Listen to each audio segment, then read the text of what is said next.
సఫలపరచి దీవించావు రాజాధిరాజ జోహారులు నీకే మా రాజాధిరాజ జయం జయం నీకే రాజాధిరాజ జోహారులు నీకే మా రాజాధిరాజ జయం జయం నీకే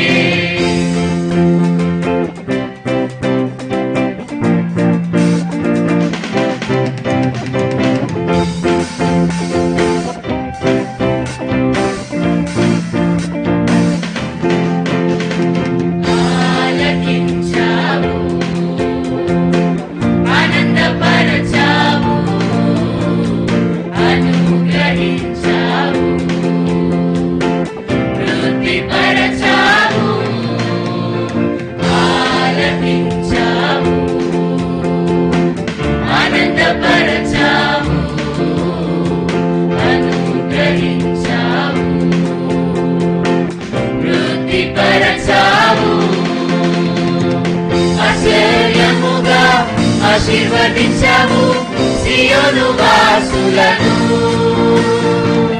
ఆశ్చర్యముగా ఆశీర్వదించావు సియోను వాసులను రాజాధిరాజ జోహారులు నీకే రాజాధిరాజ జయం జయం నీకే రాజాధిరాజ జోహారులు నీకే రాజా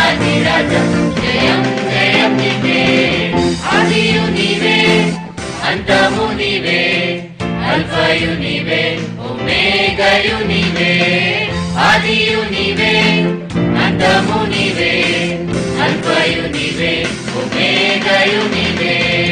ఉన్నవాడవు అనువాడవు, ఉన్నవాడవు అనువాడవు నీవే. రాజాధిరాజ జోహారులు నీకే, మా రాజాధిరాజ జయం జయం నీకే. రాజాధిరాజ జోహారులు నీకే, మా రాజాధిరాజ జయం జయం నీకే. రాజాధిరాజ జోహారులు నీకే, మా రాజాధిరాజ జయం జయం నీకే. రాజాధిరాజ జోహారులు నీకే, మా రాజాధిరాజ జయం జయం నీకే.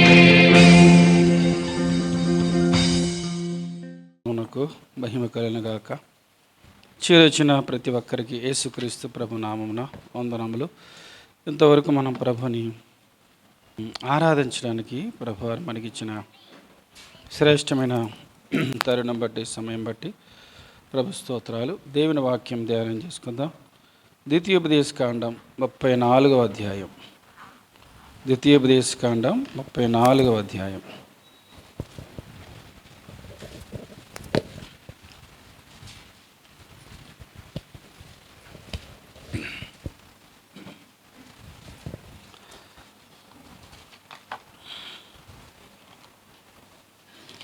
ఒకటో వచనం నుంచి 12వ వచనం వరకు మార్చి చదువుకుందాం. 176వ పేజీ పాత నిబంధనలో. మోషే మోయాబు మైదానం నుండి ఎరికో ఎదుటనున్న పిస్కా కొండ వరకు పోయి నిబోసికవరం ఎక్కెను.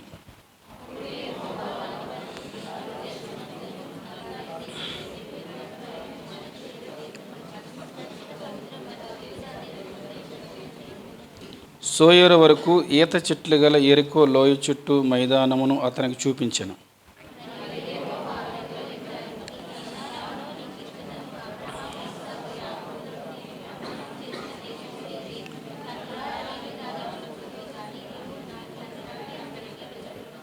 యెహోవా సేవకుడైన మోషే యెహోవా మాట చొప్పున మోయాబు దేశంలో మృతునెందెను.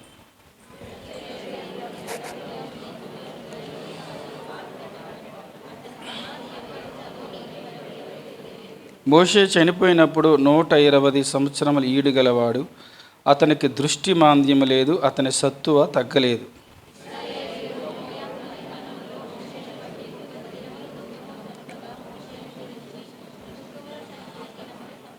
మోషే తన చేతులను నూను కుమారుడైన యెహోషువ మీద ఉంచి ఉండెను గనుక అతడు జ్ఞానాత్మ పూర్ణుడైన కాబట్టి ఇశ్రాయేలీలు అతని మాట విని యెహోవా మోషేకు ఆజ్ఞాపించినట్లు చేసిరి.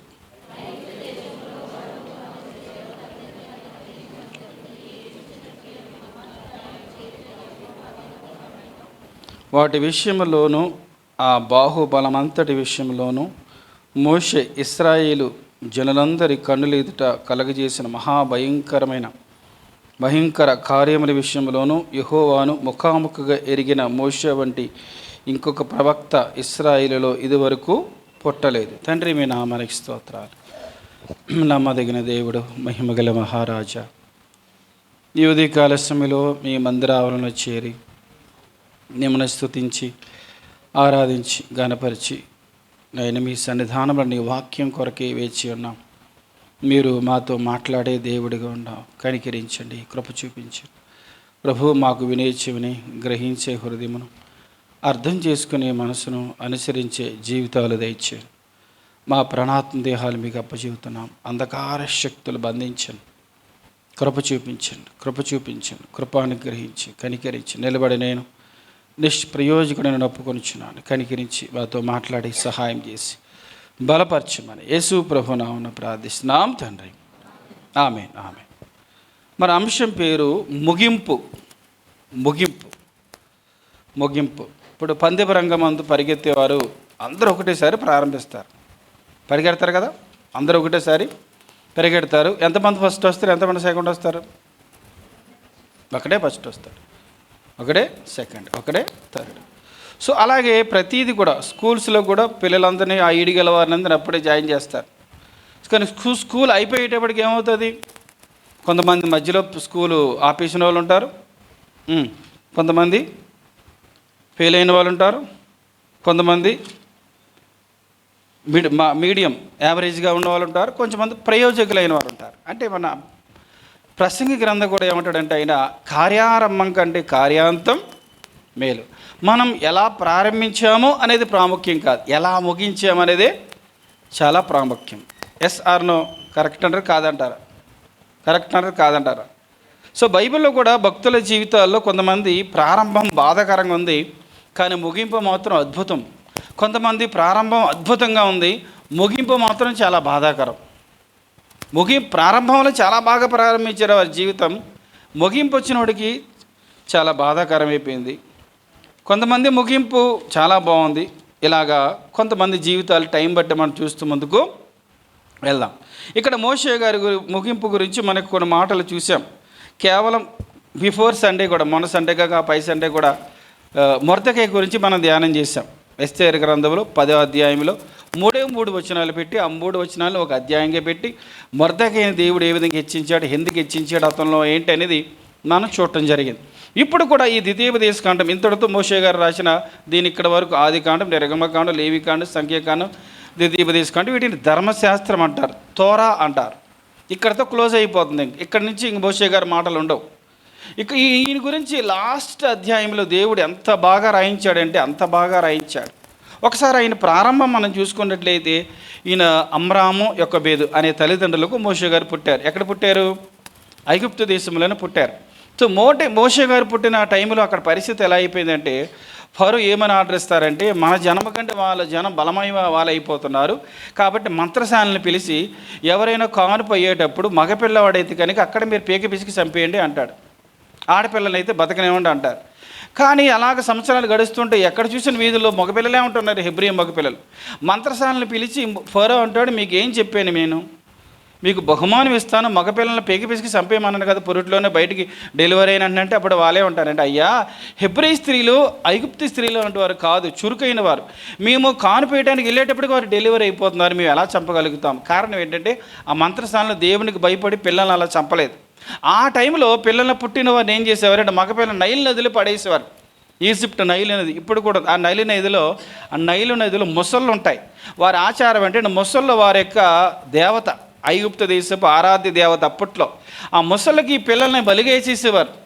ఇటేమో జనసంఖ్య తగ్గుతుంది, అటేమో ఆ దేవుడు సంతోషిస్తాడని, మాకు పంటలు అన్నీ బాగుంటాయని చెప్పి అలా చేసేవారు.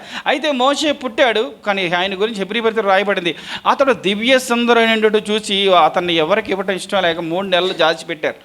ఆఫ్టర్ 3 months ఏడుపు ఎక్కువైపోయింది. ఇంకా ఏడుపు ఎక్కువ పక్క వాళ్ళకి తెలుస్తుంది కదా. అప్పుడు ఈ తల్లి ఏం చేసిందంటే యొక్కబేదు బొట్ట తీసి ఆ బొట్టలో బాబుని పెట్టి జమ్ము పెట్టి చేసి కీలు పూసి జాగ్రత్తగా నైలు నదిలో వదిలేసినప్పుడు ఈ మిరియాము ఉంది కదా, ఈయనక్క ఈ చూస్తా వెళ్ళు తమ్ముడిని కూడా అంటది. ఈ కూడా అలా వెళ్ళేటప్పటికి ఎవరికి దొరికింది ఆ బొట్ట? ఫరో కుమార్తె స్నానం చేయడానికి వచ్చింది అక్కడికి. ఆ ఫరో కుమార్తె బుట్ట తెరిచేసేటప్పటికి పిల్లోడు ఉన్నాడు. ఈ పిల్లోడు నేను పెంచుకుంటానని తీసింది. ఆడికి పేరు పెట్టింది ఆయనకి మోషే, అంటే నీళ్ళలో నుండి తీయబడినవాడు. సరే ఈ లోపు ఏమైపోయిందంటే ఆ లక్క చూస్తూ వచ్చింది కదా, మరి ఈ పిల్లల్ని మీరు పెంచాలంటే ఈ బాబుకి పాలు ఇవ్వాలి కదా, పాలిచ్చే తల్లిని తీసుకురానా అని ఎవరిని తీసుకొస్తుంది? మోషే తల్లినే తీసుకొచ్చింది. ఎంత అద్భుతం చూసారు. తీసుకొచ్చిన తర్వాత సరే ఈ బాబు నీ దగ్గర పెంచి పాలు విడిచే వరకు పెంచి తర్వాత నాకు ఇచ్చేయంటే పాలు ఇచ్చింది, జీతం తీసుకునేది. కన్న తల్లి పాలు త్యాగేవాడు, కానీ జీతం వచ్చేది. కొంచెం ఈడొచ్చిన తర్వాత ఫరో ప్యాలెస్లో పెరిగాడు. ఫరో కుమార్తెకు కుమారుడిగా పెరిగాడు. 40 years బాగానే అయింది. 40 years తర్వాత ఎక్కడికి వెళ్ళిపోవాల్సి వచ్చింది? అరణ్యానికి వెళ్ళిపోయాడు. ఇంతకుముందు కూడా చెప్పాను ఒక మెసేజ్లో, ఒక గుద్ది ఐగుప్తీని చంపినందుకు తెలిసిపోద్దని చెప్పి పారిపోయాడు. పారిపోయిన తర్వాత 40 సంవత్సరాలు అరణ్యంలో ఉంటాడు. ఆ 40 సంవత్సరాలు కంప్లీట్ అయిన తర్వాత దేవుడు మోషేతో మాట్లాడతాడు. అంటే ఆ పొద దగ్గరికి వచ్చి ఆ మండుతున్న పొదను చూసి అప్పుడు దేవుడు మాట్లాడుతున్నప్పుడు దేవుడు అంటాడు, నా ప్రజల బాధను చూశానయ్యా, నువ్వు కొంచెం వెళ్ళి వారిని విడిపించుకురా అంటాడు. విడిపించుకురా అంటే మోషే గారు ఏమంటారు ఒకసారి చూద్దామని. నిర్గమాకాండం రండి. మోషే గారు 5 సార్లు సాకులు చెప్పాడు. ఎన్నిసార్లు అండి? 5 సార్లు. 3వ అధ్యాయం 11వ వచనం. అందుకు మోషే, నేను ఫరో యొద్దకు వెళ్ళుటకు ఇశ్రాయేలును ఐగుప్తుల నుండి తోడుకొని పోవుటకు ఎంతటి వాడు అని అతనితో అనగా, అది మొదటిది. 13వ వచనం. మోషే, చిత్తగించము నేను ఇశ్రాయేలుల దగ్గరకు వెళ్ళి వారిని చూసి మీ పితరుల దేవుడు మీ వద్దకు నన్ను పంపిన వారితో చెప్పగా, అయితే వారు అడిగినప్పుడు నేను ఏం చెప్పను అంటాడు. 4:1 4:1 అందుకు మోషే చిత్తగించము, వారు నన్ను నమ్మరు, నా మాట వినరన్నప్పుడు యెహోవా నీకు ప్రత్యక్షం కాలేదందురు అని ఉత్తరం ఇచ్చాడు. మరలా 10వ అందుకు మోషే, ప్రభువా, ఇంతకు మునిపైనను నువ్వు నీ దాసులతో మాట్లాడినప్పటి నుండి అయినను నేను మాట నేర్పనను కాను, నీ నోటి మాంద్యము గల నాలుక మాంద్యము గలవాడని యెహోవాతో చెప్పగా దేవుడు కొన్ని మాటలు చెబుతాడు, అయినా ఒప్పుకోడు. 13వ మరలా అంటాడు, అందుకతడు, అయ్యో ప్రభువా, నీవు పంపదలిచిన వారినే పంపుమనగా ఆయన మోషే మీద కోపపడి, లేవీయుడికి నీ అన్నయ్య అయిన అహరోను లేడా, అతడు బాగుగా మాట్లాడతాడని నేను ఎరుగుదును, ఇదిగో అతడిని ఎదుర్కొని వచ్చుచున్నాడు, అతడు నిన్ను చూచి తన హృదయమందు సంతోషించును అంటాడు. 5 సార్లు. ఎన్నిసార్లు అండి? 5 సార్లు. అంటే మోషే అరణ్యంలో ఉన్నప్పుడు, ఐగుప్తులో ఉన్నప్పుడు ఆ 40 yearsలో చాలా ధైర్యంగా ఉండేవాడు. చెప్పాం కదా, ఒక్క గుద్దిగా అని చంపేసి ఇసుకలో గోతి తీసి పాతి పెట్టేశాడు. అంత బలశాలి, సకల విద్యా ప్రవీణుడు, అంత జ్ఞానముతోనే అప్పట్లోనే ఒక మంచి పిరమిడ్ కట్టాడు ఆయన, బలమైనటువంటి పిరమిడ్. ఎలా కట్టాడు కూడా అంత జ్ఞానం ఆయనకి దేవుడిచ్చాడు. కానీ 40 years అరణ్యంలో ఉండేటప్పటికి ఖాళీ అయిపోయాడు. అతనికే నమ్మకం లేనట్టుగా అయిపోయాడు. దేవుడితో అంటాడు, నువ్వు నన్ను పంపడానికి నేను ఏ పాటి వాడినయ్యా, ముందు అక్కడి నుంచి పారిపోయొచ్చాను నేను, అసలు నా వల్ల కాదయ్యా ప్రభు, ఎవరిని పంపు తప్పించుకుందామని. కానీ దేవుడు ఒప్పుకోలేదు. అంటే ఈయన ప్రారంభం ఈయనకే ఇంట్రెస్ట్ లేదు, ఈయన మీద ఈయనకి ఇష్టం లేదు. ఈయన ప్రారంభం అనుమానం తెలియదు. అక్కడికి వెళ్ళిన తర్వాత వాళ్ళందరూ చెప్తే వాళ్ళందరూ పోగైన తర్వాత ఫరో ఏం చేస్తాడని ఇంకా పని ఎక్కువ వాళ్ళందరూ వీళ్ళు అంటారు, ఏమయ్యా మీరు మమ్మల్ని దేవుడి దగ్గర తీసుకెళ్తానన్నారు, ఫరోకి పని ఇచ్చాడంటే అప్పుడు మళ్ళీ మోషే అంటే నేను చెప్పాను కదయ్యా, వాళ్ళకి పని ఎక్కువైపోయింది, మమ్మల్ని తిడుతున్నారయ్యా అని చెప్పి మరలా మోషే బాధపడుతూ ఉంటాడు. సో ఇలాగ సాగుతూ ఉంది ప్రయాణం. సాగేటప్పటికి సంవత్సరాలు గడుస్తూ ఉంది. అరణ్యంలో చాలా కష్టాలు పడ్డాడు. వారిని నడిపించేటప్పుడు వారు లోబడినల్లని ప్రజలు కాబట్టి మాటమాటికి తిరగబడేవారు. ఏం చేసేవారు? వారు మాటమాటికి తిరగబడి ఏదో ఒకటి మాటమాటికి బాధపడుతూ ఉంటాడు. నేను వాళ్ళనే కన్నానా, వాళ్ళకి మాంసం ఇవ్వాలని చాలా బాధపడుతూ ఉంటాడు. సో అలాగ సంవత్సరాలు గడిచిన తర్వాత 120 సంవత్సరాలు అయిపోయి వచ్చింది. ఒక రోజున ప్రయాణం సాగుతూ ఉంది. మోషే జనులంతా అక్కడ ఆపేస్తాను ప్రభు. ఓకే, ఆపేసిన తర్వాత ఏం చేయాలి ప్రభు? నువ్వు నీతో అప్పుడు బయలుదేరిన తరం అందరూ చనిపోయారు కాబట్టి కొత్త తరానికి నువ్వు మరలా ఉపదేశించి, రెండవ ఉపదేశాన్ని ద్వితీయోపదేశం అంటారు. మొదటి ఉపదేశం అంతా మనకి నిర్గమకాండం, లేవీకాండం, సంఖ్యాకాండం అక్కడ కనబడుతుంది. ద్వితీయోపదేశం అంటే రెండవ ఉపదేశం. ఈ ఉపదేశం వింటున్న వారు ఇంతకుముందు వారు వినలేదు. ఆ జనరేషన్ అంతా చచ్చిపోయారు. ఈ కొత్త జనరేషన్ వచ్చారు కాబట్టి వారికి మరలా నువ్వు వాక్యాన్ని బోధించి రెండవ ఉపదేశాన్ని ద్వితీయోపదేశం, రెండవ ఉపదేశం చేయన్నాడు. సరే చేసేసాను ప్రభు అంటే సరే. మోయోపదేశానికి వచ్చిన తర్వాత నువ్వు నెబో శిఖరం ఎక్కి ఆ పర్వతానికి పైకి రా అని చెప్పాడు. ఎందుకు ప్రభు అన్నాడు. నువ్వు అక్కడ చచ్చిపోతావు అన్నాడు. ఏమన్నాడు దేవుడు? నువ్వు అక్కడ చచ్చిపోతావు. అంతకుముందు ఒక బాధాకరమైన విషయం జరిగింది. దేవుడు వాళ్ళకి నీళ్ళు లేనప్పుడు దేవుడు అంటాడు, నీళ్ళు లేవా, ఆ బండను కొట్టు నీళ్ళు వస్తాయని చెప్పాడు. నీళ్ళు వచ్చినాయి. రెండవసారి అంటాడు దేవుడు, ఆ బండతో మాట్లాడు అంటే అహరోను మోషే ఇద్దరు ఏం చేస్తారు? మాట్లాడటానికి బదులుగా బండనే కర్రతో కొట్టారు. ఆ ద్రోహులారా మీకు నీళ్ళు కావాలా అని కొట్టేటప్పటికి నీళ్ళు వచ్చినాయి. కానీ దేవుడు ఏమంటాడు? మీ ఇద్దరు ఎవరెవరు? మీ అన్నయ్య అహరోను, నువ్వు, వారు ఎదుట నన్ను గణపరచలేదు. నేను కొట్టమని చెప్పానా?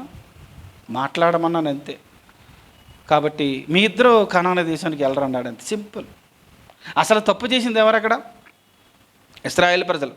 ఏ కనాను దేశం మీద అయితే కలలకు అంటున్నాడో మోషే, ఆ కనాను దేశానికి నువ్వు వెళ్ళవు అని చెప్పేశాడు. అంతే. మధ్యలో సందర్భంలో మాట్లాడుతున్నప్పుడు దేవుడు చక్కగా వినయ స్థితిలో ఉన్నాడని చెప్పి, ప్రభా మరి ఆ కనాను దేశానికి నేను కూడా అంటే మోషే ఆ విషయం నువ్వు మాట్లాడవద్దు అన్నాడు. అంతే. ఆ బాధతో మోషే గారు ఇశ్రాయేలుతో అంటాడు, మీ నిమిత్తమే దేవుడు నన్ను కనాను దేశానికి వెళ్ళొద్దని చెప్పాడు, రావద్దని చెప్పాడు. మీరు చేసిన పనికి నేను ఇలాగ అయ్యానని ఎంత బాధపడ్డాడో పాపం. సరే, ఈయన బాధపడుతున్నాడని చెప్పి దేవుడు ఏం చేశాడంటే, నువ్వు నెబో శిఖరం ఎక్కు దా అని తీసుకెళ్ళి, ఏమండి ఇప్పుడు ఎవరైనా మీ ఫ్రెండ్ మీ ఊరు తీసుకెళ్ళి, మీకు చాలా పొలాలు ఉన్నాయనుకోండి, ఫ్రెండ్కి ఏం చేస్తారు? మీరు ఏం చేస్తారు? సరిహద్దులో ఒరే ఆ పుంత కానించి, ఆ చెట్లు కానించి, ఆ తుప్పలు కానించి అవి ఏం చెబుతారు, సరిహద్దులను చూపిస్తారు కదా. సేమ్ ఇశ్రాయేలీయులకు ఇవ్వబోయే ఆ కనాన దేశాన్ని దేవుడు ఎలా చూపిస్తున్నాడంటే చూడతారండి. ఇప్పుడు ఎండింగ్ 34వ అధ్యాయం.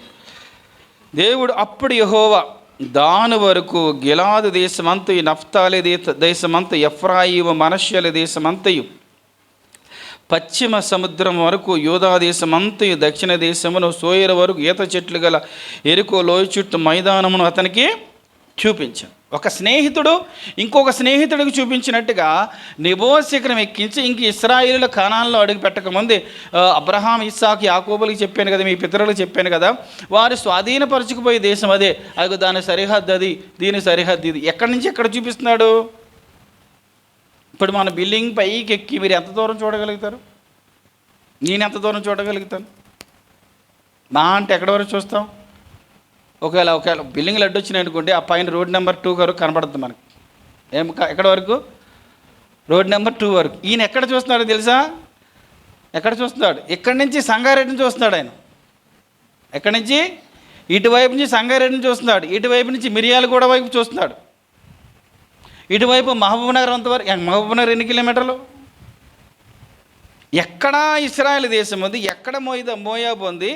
ఇక్కడి నుంచి దేవుడు అంటున్నాడు, అది చూడంటున్నాడు, సింపుల్గా చూసేస్తున్నాడు. ప్రభు ఆ పక్కన ఉంది అదే కదా అంటున్నాడు. ఎంత అద్భుతం అంటే అంత అద్భుతం. నేను చెప్పబోయేది ఏంటంటే, మోషే ప్రారంభం అనుమానంతో ప్రారంభించిన ముగింపు మాత్రం విశ్వాసముతో, శక్తితో ముగిస్తున్నాడు. అందుకని ఆయన గురించి బైబిల్ ఏమి సాక్ష్యం ఇస్తుందంటే, అతనికి 120 years వచ్చినాయంట. అతని దృష్టికి మాంద్యం లేదు, అతని సత్తువ. ఎందుకు అతని దృష్టి మాంద్యం లేదంటే, ఎక్కువగా ఎవరిని చూసేవాడు అంటే ఆయన దేవుణ్ణే చూసేవాడు. ఒక మధ్యలో ఒకసారి గొడవ వచ్చింది. ఎవరెవరికి? ఈయన కూషు దేశపు స్త్రీని పెళ్లి చేసుకున్నాడని ఈ అహరోను, మిరియాము ఈయన మీద కోప్పడతారు. ఎవరి మీద? మోషే మీద కోప్పడి దేవుడు అంటాడు, మీరు ముగ్గురు గుడారానికి రండి అంటాడు. వీళ్ళు వెళ్ళి కంప్లైంట్ ఇద్దాం అనుకున్న లోపు దేవుడు ఏమంటాడు తెలుసా? మీరు అతనితో దెబ్బలాట్టాక మీరు ఎందుకు భయపడలేదు? అతను ఎవరు అనుకున్నారు? నా ముఖాన్ని అతని ముఖముతో నిదానించి నా స్వరూప దర్శనం చూస్తాడు. నేను ఎవరితోనైనా మాట్లాడితే కళ్ళతో, స్వప్నంతో మాట్లాడతాను, కానీ నా సేవకుడైన మోషేతో నేను ఎలా మాట్లాడతాను? ముఖాముఖిగా మాట్లాడతాను అని చెప్పాడు. కాదు ప్రభు, అతను వేరే వెళ్ళిపోండి సిప్పరా అని చెప్పి క్షమించండి. ఆమె పేరు ఏం పేరు? మిరియాం. ఆమె కుష్ఠరోగం వచ్చేస్తుంది. ఏమొస్తుంది? కుష్ఠరోగం వస్తే అహరోను భయపడిపోయి ప్రార్థన చేస్తాడు, ప్రభు కనికరించి. ఎప్పుడు మోషే బతిమాలితేసాడు, 7 రోజులను బయట ఉండి తగ్గిపోతులే అంటాడు. మోషే మీద దేవుడు ఏగ కూడా వాళ్ళనవలేదు. మోషే గురించి దేవుడు ఏమంటాడంటే, అతడు నా ఇల్లంతటిలో నమ్మకమైన వాడు. మోషే భూమి మీద మిక్కిలి సాత్వికుడు. ఎందుకు అంత మాట చెప్పాడంటే, దేవుడికి 2 సార్లు భీకరమైన కోపం వచ్చింది. ఎంత కోపం అంటే పీక్ స్టేజ్కి. అసలు నన్ను వాళ్ళు విసిగించేస్తున్నారు, మోషే నువ్వు పక్కకు జరుగు, వాళ్ళందరినీ చంపేసి నీతో జననోత్పత్తి, నీ ద్వారా వాగ్దానం చేసి నీకు మంచిగా నీ పిల్లల ద్వారా నీకు చేస్తానంటే, అప్పుడు ఆ ప్లేస్లో మనం అంటే ఏం చేస్తాం? అది చేసేది త్వరగా చేసే ప్రభా, భలే ఛాన్స్ దొరికిందంటాం కదా. ఈయన ఏమంటాడు తెలుసా? చంపేసి అలా చేసేవనుకో చుట్టుపక్కల దేశాలందరూ ఏమనుకుంటారు తెలుసా? వీళ్ళ దేవుడు అరణ్యాన్ని తీసుకొచ్చి చంపేశాడు, చేతకాలిది వీళ్ళు దేవుడికి అని అనుకుంటారంటే, వెంటనే దేవుడు అంటాడు ఏం తెలుసా? సరే. అంత కోపంలో ఉన్న దేవుణ్ణి చల్లార్చింది ఒక్క మోషే మాత్రమే. 2 సందర్భాల్లో చల్లార్చాడు. అందుకే దేవుడు అంటాడు, అతడు మిక్కిలే సాత్వికుడు. ఎంత సాత్వికుడు అంటే, వీరిని బట్టి ఈయనని కనాన దేశం వెళ్ళనివ్వకపోయినా ఈయన మాత్రం వారిని జాగ్రత్తగా పంపడానికి అన్ని ప్రయత్నాలు చేశాడు. ఈయన తర్వాత నడిపించడానికి యెహోషువను అభిషేకం చేశాడు. అహరోను బదులుగా అతని కుమారుడని ఎలియాజరును అభిషేకం చేశాడు. అక్కడికి ఎలా స్వాధీనం చేసుకోవాలి అంతా కూడా పకడ్బందీగా ప్లాన్ అంతా వరకు చెప్పి చచ్చిపోతాడు ఈయన. మన మైండ్ ఎలా ఉంటుంది? నాకు దక్కంది ఎవడికి కూడా ఉంటుందా మనకి? నేను వెళ్ళను, మీ గురించి నన్ను దేవుడు వెళ్ళనవలేదు, మీ గతి కూడా ఎలాగవద్దు అనుకుంటా. ఈయన అలాంటి మైండ్ ఏమి కూడా లేదు. అందుకే అండి మోషే గారు అంటే దేవుడికి చాలా ఇష్టం. ఇప్పుడు మనం మోషే గారి ముగింపు, దృష్టి మాంద్యం కాలేదు, సత్తువ తగ్గలేదు అంటే ఇదంతటికి కారణం ఏంటంటే అతడు దేవుడితో 2 పర్యాయాలు 40 రాత్రింబగళ్ళు కొండ మీద దేవుడితో గడిపాడు. దేవుడిని ముఖాముఖిగా మాట్లాడేవాడు. దేవుడు వాక్యం అంటే ఆయనకి చాలా ఇష్టం. దేవుని సన్నిధి అంటే చాలా ఇష్టం. దేవుడు అంటే చాలా ఇష్టం. అందుకనే అతని సత్తువ తగ్గలేదు. ఈ రోజున మీరు అనుకోవచ్చు, మీకు కళ్ళజోడు ఉంది కదా, మాకు కళ్ళజోళ్ళు ఉన్నాయనుకోవచ్చు. నేను చెప్పేది ఇప్పుడు మనకి ఈ భౌతిక సంబంధమైన దృష్టి కాదు. ఇప్పుడు నీకు నాకు కావాల్సింది ఏ దృష్టి కావాలి? దివ్య దృష్టి కావాలి. ఏ దృష్టి కావాలి? భూమి మీద నుంచి నువ్వు పరలోకాన్ని చూసే దృష్టి నీకుందా? భూమి మీద నుంచే దేవుని స్వరూపాన్ని చూసే దృష్టి నీకుందా? మత్తయి సువార్తలో అంటాడు దేవుడు, ఏ హృదయ శుద్ధి గలవారు ధన్యుల వారు దేవుణ్ణి చూడాలి. చూచేదరన్నప్పుడు దేనితో చూడగలుగుతాం? మనం హృదయంతో చూడగలుగుతాం. అతని సత్తువ తగ్గలేదంటే ఏంటి? ఏ విషయంలో కూడా కృంగదల లేదు ఆయనకి. విశ్వాసంలో సత్తువ తగ్గలేదు, భక్తిలో సత్తువ తగ్గలేదు, ప్రార్థనలో సత్తువ తగ్గలేదు, దేవుని ఘనపరచడంలో సత్తువ తగ్గలేదు, దేవుని మహిమపరచడంలో సత్తువ తగ్గలేదు, దేవుని వెంబడించడంలో సత్తువ తగ్గలేదు. ఇప్పుడు మన ముగింపు ఎలా అయిపోద్దండి? ఏమండి, ఒకప్పుడు అసలు మేము ఏం చేసామో తెలుసా, అసలు ఒకప్పుడు నేను ఎలా ఉండేవాడిని తెలుసా అంట. మరి ఇప్పుడు ముగింపు, మన విశ్వాసపు ముగింపు ఎలా ఉంది? సత్తువ తగ్గిపోతుందా? దృష్టి మాంద్యమైపోతుందా? విశ్వాసం తగ్గిపోతుందా? భక్తి సన్నగిలిపోతుందా? విశ్వాసములో చల్లారిపోతున్నామా? ఆసక్తిలో చల్లారిపోతున్నామా? దేవుళ్ళు ఆనందించడంలో చల్లారిపోతున్నామా? దేవుని స్తుతించడంలో చల్లారిపోతున్నామా? దేవుని వెంబడించడంలో చల్లారిపోతున్నామా? వాక్యం చదువుట్లో నీరసించిపోతున్నామా? మనం ఎండింగ్ అయ్యేటప్పటికి ఏమైపోతాం? డౌన్ అయిపోతూ ఉంటాం. కానీ మోషే ఎలా అలా పైకి వెళ్తూ ఉన్నాడు. ఆయన నిరుత్సాహంతో ప్రారంభించి ఉత్సాహంతో ముగించగలిగాడు. నిరాశతో ప్రారంభించి నిరీక్షణతో ముగించగలిగాడు. బలహీనతతో ప్రారంభించి బలవంతుడిగా చనిపోయాడు. ఈరోజు మనం ఎలా ఉంటా ఉన్నాం? దేవుని అడగాలి, నాయన నా ముగింపు కొంచెం బాధాకరంగా నడుస్తుంది నాయన, ఒకప్పుడున్నట్టుగా నేను లేను, ఒకప్పుడున్నట్టుగా నేను లేను ప్రభువా, కనికరించండి. దేవుడు ఏం చేస్తాడు? కనికరిస్తాడు. ఒకప్పుడు చేసిందో లెక్కలోకి రాదు. నేను చేసిన క్రియలను బట్టి దేవుడు నీకు జీతం ఇస్తాడు, కరెక్టే. కానీ మన విశ్వాస జీవితంలో సంవత్సరాలు గడిచే కొద్దీ ఏమవ్వాలంటే మన దినదినము కూడా ఇంకోటి ఏంటంటే, మోషే సమాధి ఎక్కడుందో ఇప్పటి వరకు ఎవ్వరికి కూడా మిస్టరీ. ఆ సమాధి కార్యక్రమాన్ని ఎవరు చేశారో తెలుసా? స్వయంగా దేవదూతలే సమాధి కార్యక్రమం చేశారు. యోధా పత్రిక 9వ వచనం చూడండి. యోధా పత్రిక, యోధా గారు పత్రిక రాశారు కదా, ఇస్కరియోతు యోధా కాదండి. యోధా పత్రిక 9వ అధ్యాయంలో, అయితే ప్రధాన దూతైన మిఖాయేలు అపవాదితో వాదిస్తున్నప్పుడంట మోషే యొక్క శరీరము గూర్చి తర్కించాడు. తర్కించినప్పుడు దూషించి తీర్పు తెచ్చి తెగింపగా ప్రభు నిన్ను. ఇప్పుడు మోషే శరీరాన్ని ఎవరిని ఎవరెత్తున్నాడు? మోషే శరీరం గురించి ఎవరిని అడగాలి? ఇప్పుడు శరీరం కాబట్టి శరీర సంబంధాలు అడగాలి కదా. ఎవరిని అడగాలి? అక్కడ మిరియాం మిగిలి ఉంది, మోషే కుమారులు ఉన్నారు, గెర్షోము ఇలా ఉన్నారు, ఇంకా వేరే వాళ్ళు ఉన్నారు, యెహోషువ అని అడగాలి. కానీ ఎవరిని అడుగుతున్నాడు ఈ సాతాను? మిఖాయేల్ అంటే ఎవరు? యుద్ధం చేసేవాడు. దేవుడు సైన్యములకు ఆయన నాయకత్వం యుద్ధం చేసే మిఖాయేల్ని అడుగుతున్నాడు. మోషే శరీరం ఎక్కడుంది నీకు తెలుసు కదా, చెప్పు అన్నాడు. ఇప్పుడు నేను చెప్పాడు ఈయన, ఆయనకి దేవదూతలకి దేవుడికి తప్ప మోషే శరీరం ఎక్కడ ఉందో ఎవరికి తెలియదు. ఎందుకు తెలుసా? మోషే చేసిన ఆ చిన్న మిస్టేక్ని బట్టి కనాన దేశానికి వెళ్ళవన్నావు కాబట్టి ఆ మోషే శరీరం మీద నాకే హక్కు ఉందని సాతాను మోషే శరీరం కొరకు ఫైట్ చేస్తున్నాడు. కానీ మిఖాయేలు ఏమన్నాడంటే, దేవుడు నిన్ను గద్దించుగాక. ఈ ప్రపంచంలో దేవదూతల చేత సమాధి కార్యక్రమం జరిగింది ఎవరికయ్యా అంటే ఒక్క మోషేకి మాత్రమే. ఎందుకంటే మోషే శరీరం కనుక కనపడితే 2 కారణాలు. మోషే శరీరం కనుక కనపడితే ఇంక అక్కడే ఉండిపోతారంట.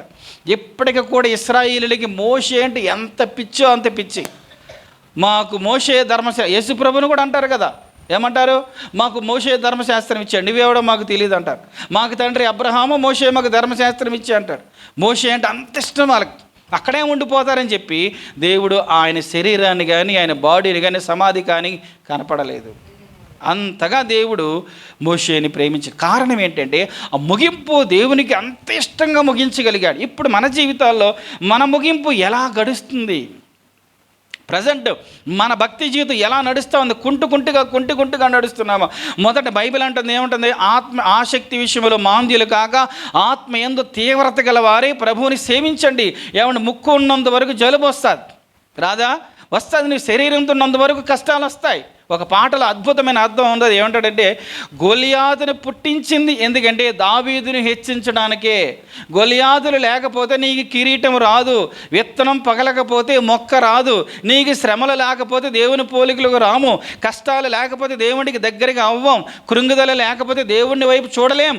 కష్టాలు, కన్నీళ్ళు, బాధలు, నిరుత్సాహాలు ఎన్నో వస్తాయి. వీటన్నిటిని అధిగమించుకొని ఏం చేయాలంటే మన జీవితాల్లో దినదినము ఆయన స్వారూప్యంలోకి మనం ఎదగాలే. కానీ నేను ప్రార్థన చేస్తున్నాను, అది ఇంకా జరగలేదు, నేను దేవుణ్ణి అడిగాను, అది ఇంకా అవ్వలేదు, నేను దేవుని వైపు చూశాను, నాకు రాలేదు అని ఇలాంటి నిరుత్సాహాలతో సరిపెట్టుకుంటాం మనం. కానీ దేవుడు అలా ఒప్పుకోవట్లేదు. నీకేమీ కావాలో నాకు తెలుసు నాయన, నీ ముగింపు సమీపించింది కాబట్టి నువ్వు సిద్ధపడ అంటున్నాడు.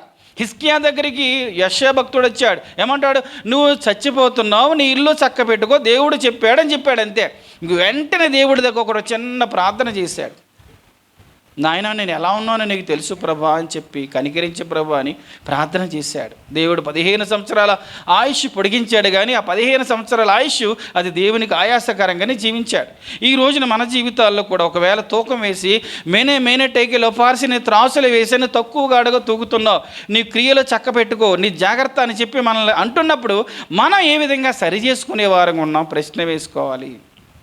ముందుకెళ్ళిపోదాం. ఇంకా ముందుకెళ్ళిపోయినట్లయితే ఇంకొక భక్తుడి గురించి చూస్తే ఇస్సాకు గురించి మనందరికీ బాగా తెలుసు.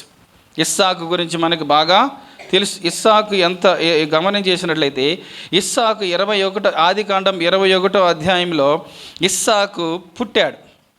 మీరు రాసుకోండి, తీస్తే చదివితే మనకు కొంచెం ఇదవుతుంది. ఇస్సాకు ఆదికాండం 21వ అధ్యాయంలో అబ్రహాము శారా గారికి ఇస్సాకు పుట్టాడు. 22వ అధ్యాయంలో ఇస్సాకును దేవుడు దహన బలిగా అర్పించాయని చెప్పాడు. 23వ అధ్యాయంలో శారమ్మ గారు చనిపోయారు. 24వ అధ్యాయంలో ఇస్సాకు గారికి పెళ్ళి అయింది. 25వ అధ్యాయంలో 21లో పిల్లలు లేకపోతే ఆమె ప్రార్థన చేస్తాడు. ఇస్సాకు భార్య రెబెకా పిల్లలు లేరు, ప్రార్థన చేస్తే పిల్లలు ఆయనకి పుట్టారు. 26వ అధ్యాయంలో అభివృద్ధి చెందాడు. విత్తనం వేసి ఆ దేశంలో 100 ఫలము పొందారు. మీరు గమనించండి, 21లో పుట్టాడు, 22నో దేవునికి మహిమకరంగా సాక్షిగా నిలబెట్టాడు, 23లో అమ్మ చచ్చిపోయింది, 24లో పెళ్ళయింది. 24 అంటే 40 సంవత్సరాలు వచ్చినప్పుడు 24వ అధ్యాయంలో పెళ్ళయింది. 25వ అధ్యాయంలో ఆయనకి పిల్లలు పుట్టారు రెబెకాకు. 26వ అధ్యాయంలో విత్తనం వేసి 100 100% మంచి ధనవంతుడైపోయాడు. సో 27వ అధ్యాయం నుంచి బహు బాధాకరంగా నడిచింది. చూద్దాం రండి. ఇప్పుడు ఆదికాండం 27వ అధ్యాయం. ఇస్సాకు గారి ప్రారంభం ఎంత అద్భుతంగా అంటే అంత అద్భుతం. ఎందుకని? ఆ ఇంటి పెద్ద దాసుడు ఎలియాజర్ వెళ్ళి రెబెకాను తీసుకొస్తున్నప్పుడు ఈయన కొరకు ఇస్సాకు ఏం చేస్తున్నాడండి? ఏం చేస్తున్నాడు? ఫలములో ధ్యానింప బయలువేలు. అంటే ఈయన మంచి ప్రార్థనాపరుడు, లోబడే స్వభావం, దేవుణ్ణి ప్రేమించేవాడు. 26వ అధ్యాయం వరకు బాగుంది. 27వ అధ్యాయం ఏమైందంటే ఆయనకి దృష్టి మందగించింది. పెద్ద కుమారునితో ఏమంటాడంటే, నాయన అంటే వచ్చాడు. నా తండ్రి అండి, నువ్వు ఆయుధాలు పట్టుకొని విల్లు పెట్టుకొని వేటాడడానికి వెళ్ళు, నేను చనిపోవడానికి రెడీగా ఉన్నా అని ఎప్పుడు అంటాడు ఆయన? 27వ అధ్యాయంలో అంటాడు. కానీ ఎప్పుడు చచ్చిపోయాడు తెలుసా? ఇంకొక 30 సంవత్సరాలు బ్రతికాడు. ఎన్ని సంవత్సరాలు బ్రతికాడు? ఇంకొక 30 సంవత్సరాలు బతికాడు. 30 సంవత్సరాల పైన బతికాడు. ఈ లోపు ఆయనకి ఏమైందో మరి తెలియదు. కానీ నువ్వు వేటాడి ఆహారం తీసుకొస్తే నేను శుభ్రంగా తిని నేను ఆశీర్వదిస్తానని చెప్పాడు. అక్కడ మిస్టేక్ అయిపోయింది. ఇప్పుడు ఏమనాలి అక్కడ? మీ ఇద్దరు రండి నాన్న, మీ ఇద్దరిని నేను దీవిస్తాను నాయన అనాలి కదా. ఇప్పుడు యాకోబు చనిపోయే ముందు ఏం చేశాడు? 12 మంది కుమారులు కూడా ఆశీర్వదిస్తాడు. యోసేపు కుమారుల్ని ఎఫ్రాయిము మనష్యలను దగ్గరికి పిలిచి వీరు కూడా నా పిల్లలు అని చెప్పి వారి మీద కూడా చేతులుంచి ప్రార్థన చేస్తాడు. అది క్రమం. ఇస్సాకు ముగింపు మరి ఏమైపోయింది తెలియదు. కానీ తండ్రి ఏమో పెద్ద కొడుకుని ప్రేమిస్తున్నాడు, తల్లి ఏమో చిన్న కొడుకు ప్రేమిస్తుంది. తల్లికి వంటకాడన్నీ హెల్ప్ చేసేవాడు, సాధువుగా పెరిగాడు, సాఫ్ట్గా పెరిగాడు. ఏంటి? అమ్మగారు ఉప్పు అందించి ఉప్పు, పప్పు అన్ని వంటకాన్ని హెల్ప్ చేస్తున్నాడు ఇంటికి, తల్లికి.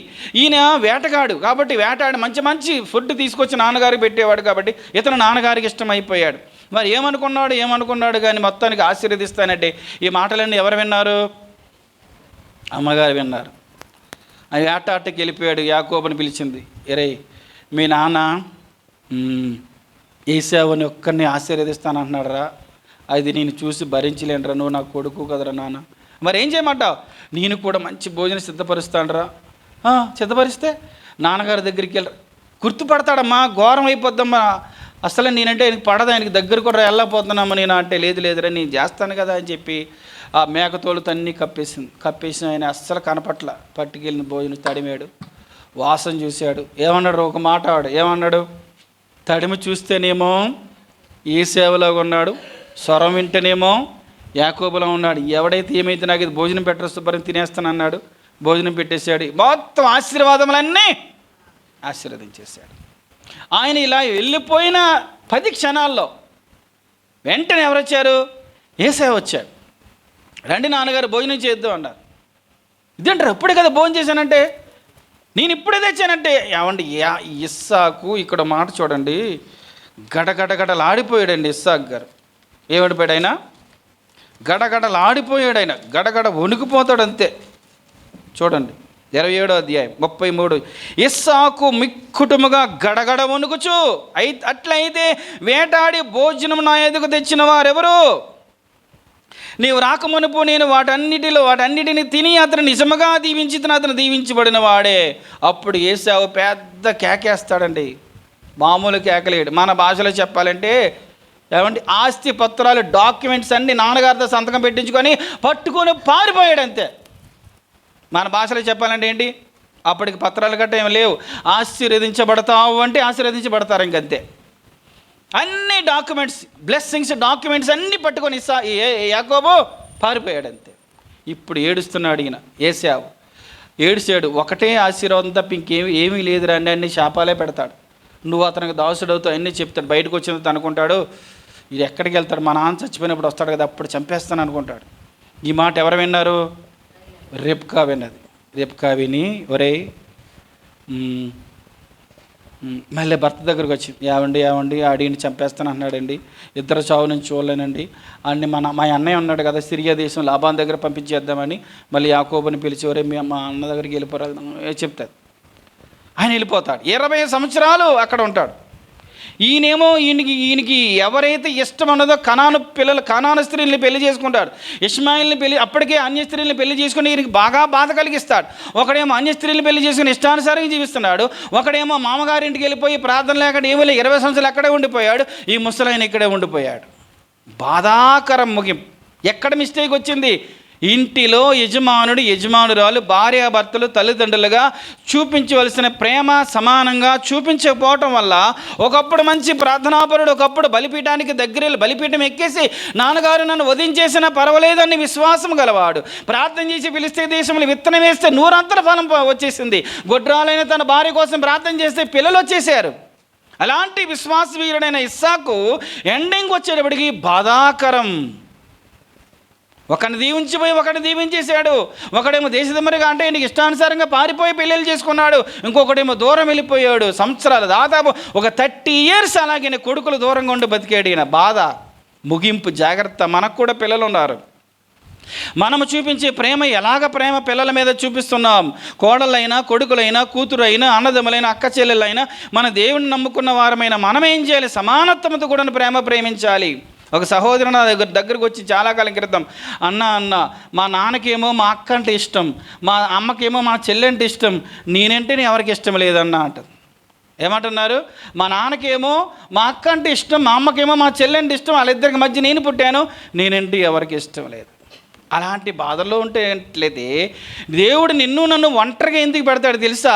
నీవంటే దేవుడికి ఇష్టం. నీవంటే దేవుడికి ఇష్టం కాబట్టి ఎవరు నిన్ను ద్వేషించినా దేవుడు మాత్రం నన్ను విడిచిపెట్టాడు. ఒకటి గుర్తు పెట్టుకోవాలి, ఇస్సాకు జీవితం బాధాకరంగా ముగిసింది. చేతులారా చేసుకున్నాడు. 30 సంవత్సరాల తర్వాత చచ్చిపోయే వయసు ఉంది. ఇంకా ముందే అంటున్నాడు, నేను చచ్చిపోతాను, ఎప్పుడు చచ్చిపోతానో నాకు తెలియదురా, మంచి భోజనం తీసుకుని నేను దీవించేస్తాను రా అంటున్నాడు. పక్షపాతం. కానీ నేను నమ్మిన దేవుడు పక్షపాతము లేని దేవుడు. ఈ రోజున నేను కూడా అన్ని విషయాలు కూడా పక్షపాతం కొంతమంది ఉంటారు, ఆడపిల్లలు ఒకలాగా చూస్తారు, మగ పిల్లలు ఒకలాగా చూస్తారు. ఏమన్నా ఉన్నారా లేదా? చదువుకున్న పిల్లలు ఒకలా చూస్తారు, చదువుకున్న పిల్లలు ఒకలా, నల్లగొండ పిల్లలు చూస్తారు, తెల్లగొండ పిల్లలు ఒకలా చూస్తారా? తారతమ్యాలు దేవుని బిడ్డల్లో కూడా ఉన్నది. ఇలాంటి మన జీవితంలో మనము మన వృద్ధాప్యం ముందు చేతులారా కొని తెచ్చుకుంటాం. ఒక్కడు యూట్యూబ్లో వచ్చింది, ముసలైన వృద్ధుడిని చితక బాధేస్తుంటే ఆ ఊరోళ్ళు చెబుతున్నాడు, ఈయన ఉన్నాడండి ఆస్తంతా ఆడికి రాసేసాడండి, నాకు ఏమీ లేదండి, నాకు ఇల్లు కూడా లేదన్నాడు. కొట్టడం పెద్ద తప్పు, ఆ పెద్దోళ్ళు చేసిన తప్పేంటి? ఇద్దరు కొడుకున్నప్పుడు ఆస్తి సమానంగా పంచాలి కదా. ఆడికి రాసేసాడంట. వీడు ఉక్రోషం వచ్చేసి సొంత తండ్రి వృద్ధాప్యం కూడా చూడకుండా కుట్టేస్తున్నాడు అంతే. కారణం ఎక్కడ? మిస్టేక్ పిల్లలు ఉంటుందా తల్లిదండ్రులు ఉంటుందా? తల్లిదండ్రులుగా జాగ్రత్తగా స్టెప్ నువ్వు వేయాలి. నీ కడుపును పుట్టారు, నీ గర్భమును పుట్టారు దేవుడు నీకు ఇచ్చిన పిల్లలు. వారెవరైనా కానీ దేవుడు నీ చేతుల్లో పెట్టినప్పుడు సమానంగా పెంచాలి. సమానంగా పెంచితే నీ అవసాన కాలమందు సమానత్వం నువ్వు పొందుకుంటావు, ప్రేమను పొందుకుంటాం, ఆప్యాయతను పొందుకుంటాం, అనురాగాన్ని పొందుకుంటాం, అన్నీ పొందుకుంటాం. కానీ అలాంటిది ఏమీ లేదనుకోండి, చాలా బాధను మనం చూస్తాం. కాబట్టి ఈ రోజున మన జీవితంలో ఎలా ఉన్నో ఒక్కసారి ప్రశ్న వేసుకోవాలి. ఇంకొక భక్తుని చూద్దాం. పౌలు భక్తుడు గురించి మన అందరికీ తెలుసు. పౌలు భక్తుడు ఆయన ప్రారంభం ఎలా ఉందంటే దోషకుడిగా ఉన్నాడు. ఎలా ఉన్నాడండి? ఆయన దోషకుడిగా, హానికరుడుగా అంటాడు. ఎవరితో చెప్తాడన్నమాట? తిమోతి పత్రికలో రాశాడు. తిమోతి రాసిన పత్రికలో మొదటి తిమోతి 1:12-13.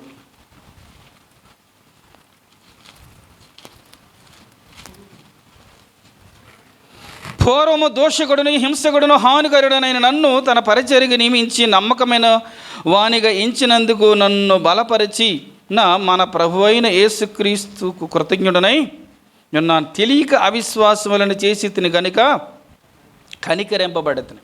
ఎలా ఉంది ఈయన ప్రారంభం?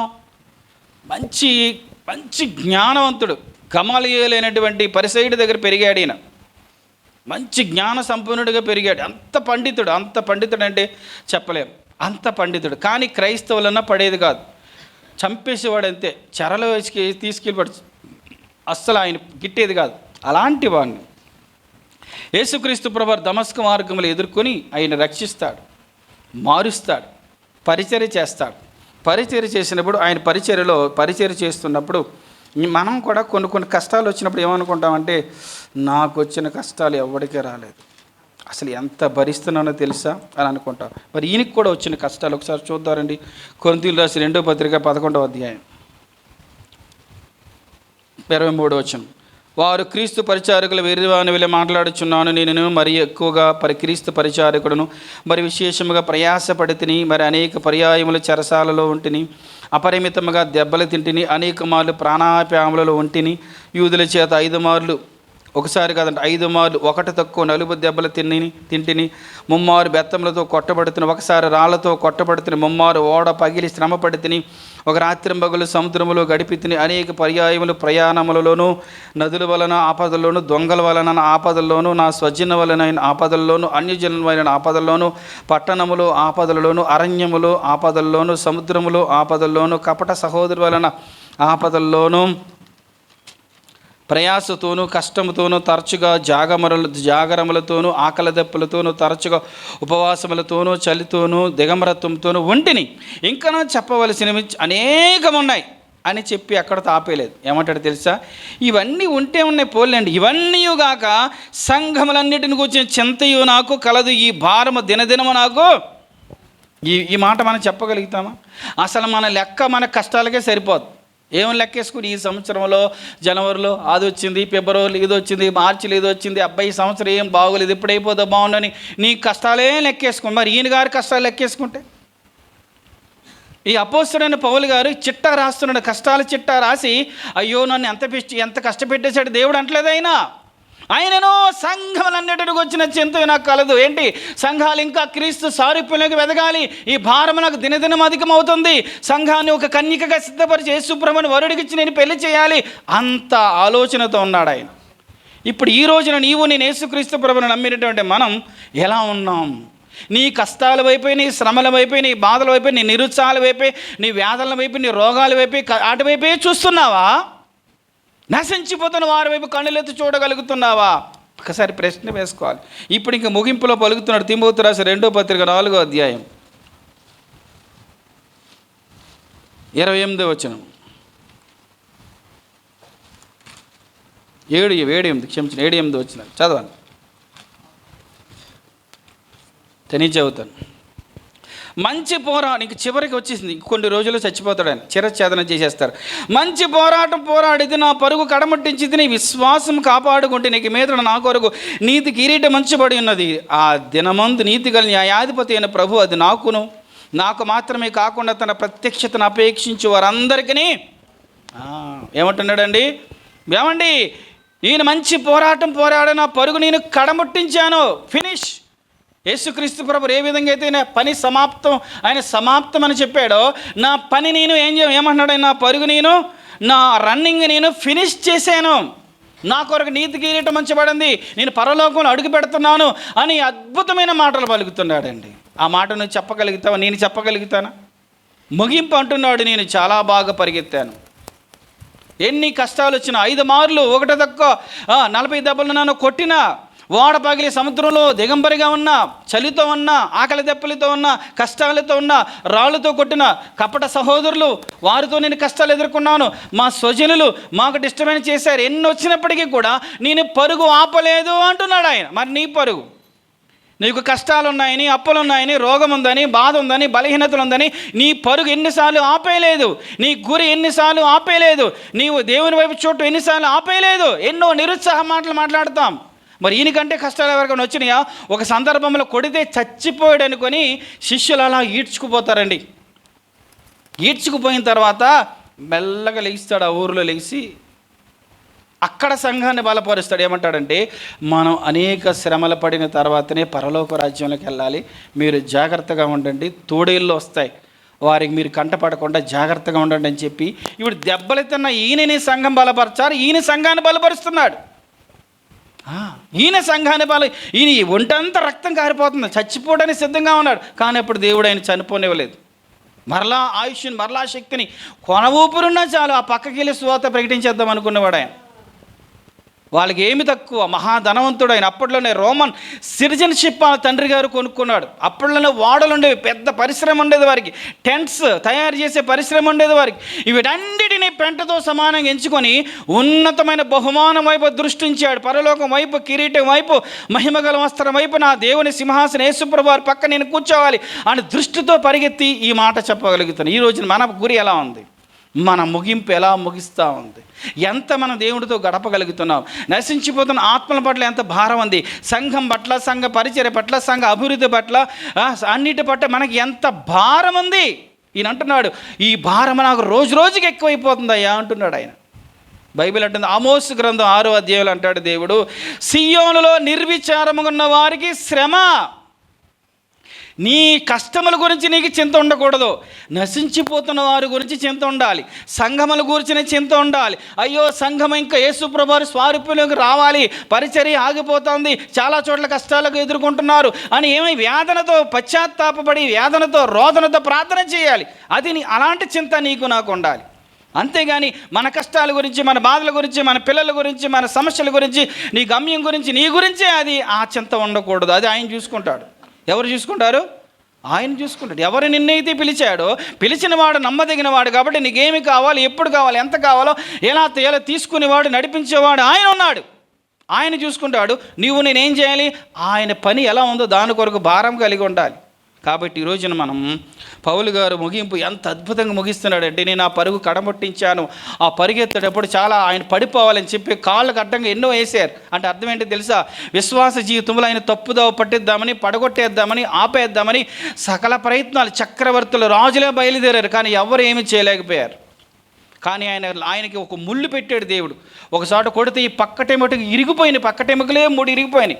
ఆ పక్కటెముకలు ఇరిగిపోయినాయి కానీ అంటాడు, ప్రభు నాకు ఎందుకు ముళ్ళు పెట్టావంటే, నీ బలహీనతలైంది నా శక్తి పరిపూర్ణమవుతుంది, నా కృప నీకు చాలు, నా కృప మీద నువ్వు ఆధారపడి బతుకన్నాడు. అంతే. ఈరోజు నీకు ఏ ముళ్ళు పెట్టాడు? మరి నాకే ముళ్ళు పెట్టాడు ఆయనకి తెలుసు. ఆ ముళ్ళును బట్టి దేవుని కృప కొరకు మనం వేడుకోవాలి తప్ప ఆ ముళ్ళు వైపే చూస్తూ ఉండకూడదు. నాకెందుకు వచ్చింది ఈ కష్టం, నాకెందుకు వచ్చింది ఈ బాధ, నాకెందుకు ఇరుగుచ్చాను, దాని వైపే చూస్తూ ఉండకూడదు.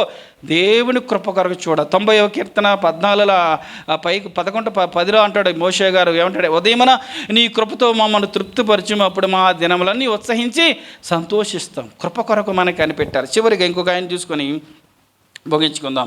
సొలొమోను గారి గురించి మనందరికీ బాగా ఇప్పుడు ఎవరెవరు ఎంతమందిని చూసామండి? మొదట ఎవరిని చూసాం? మోషే గారు. మోషే గారు ప్రారంభం ఎలా ప్రారంభించాడు? నిరాశతో, నిస్పృహతో, బాధతో, కృంగుదలతో, అంటే తనకి ఇష్టం లేకుండా ప్రారంభించాడు. కానీ ముగింపు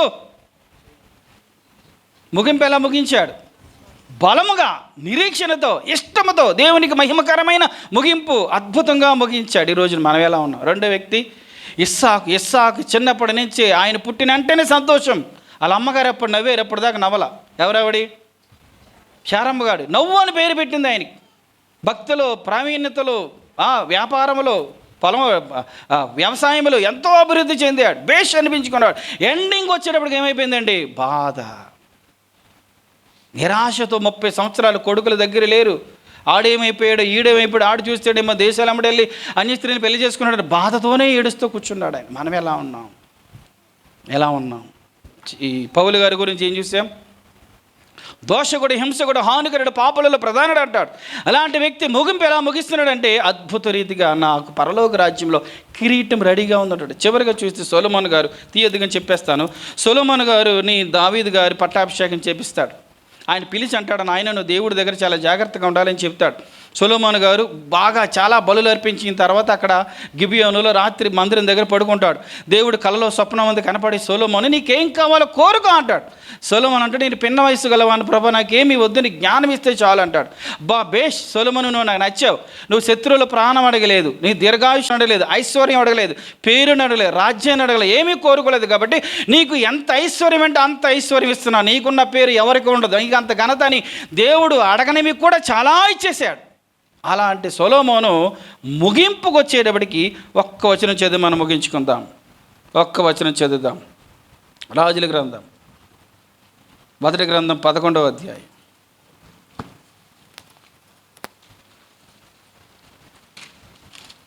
రాజుల మొదటి గ్రంథం 11వ అధ్యాయం 9వ వచనం.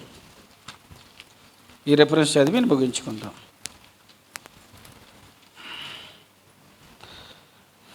ఇశ్రాయేలు దేవుడిని యెహోవా అతనికి 2 మార్లు ప్రత్యక్షమై నీవు ఇతర దేవతలను వెంబడింపవలదని అతనికి ఆజ్ఞాపించినను సొలొమోను హృదయము ఆయన యొద్ద నుండి. చూశారు ఎంత బాధాకరం అండి. మీరు 11వ అధ్యాయం దీంట్లో చదువుకున్నట్లయితే 4వ వచనం, సొలొమోను వృద్ధుడైనప్పుడు అతని భార్యలు అతని హృదయం ఇతర దేవతలతోటి త్రిప్పగా అతని తండ్రి అయిన దావీదు హృదయం వలె అతని హృదయం దేవుడని ఎడల యథార్థముగా కాకపోయాను. సొలొమోను అస్తారోతు అని సీదోనీల దేవతను, మిల్కోమోను అమ్మోనీల హేయమైన దేవతను అనుసరించి నడిచెను. ఈ ప్రకారం సొలొమోను యెహోవా దృష్టికి చెడి నడత నడిచి తన తండ్రి అయిన దావీదును అనుసరించినట్లు యథార్థ హృదయముతో యెహోవాను అనుసరింపలేదు. సొలొమోను కెమోషను మోయాబీల హేయమనే దేవతకును, మొలెకును అమ్మోనీల హేయమనే దేవతకును యెరూషలేము ఎదుటనున్న కొండ మీద బలిపీఠను కట్టించెను. తమ దేవతలకు ధూపం వేయచ్చు బలును అర్పించుచుండిన పరస్త్రీలైన తన భార్య నిమిత్తం అతడు ఎలాగూ. ఎంత బాధాకరమో చూసారా? ఆయన జ్ఞానానికి క్షమాదేశపురాని తల్లకిందలైపోయింది. నీ జ్ఞానము, నీ భాగ్యం ఎంత గొప్పదని చెప్పేది. ఇది వృద్ధాప్యం వచ్చేంత అడిగి భ్రష్టుడిగా చనిపోయాడు.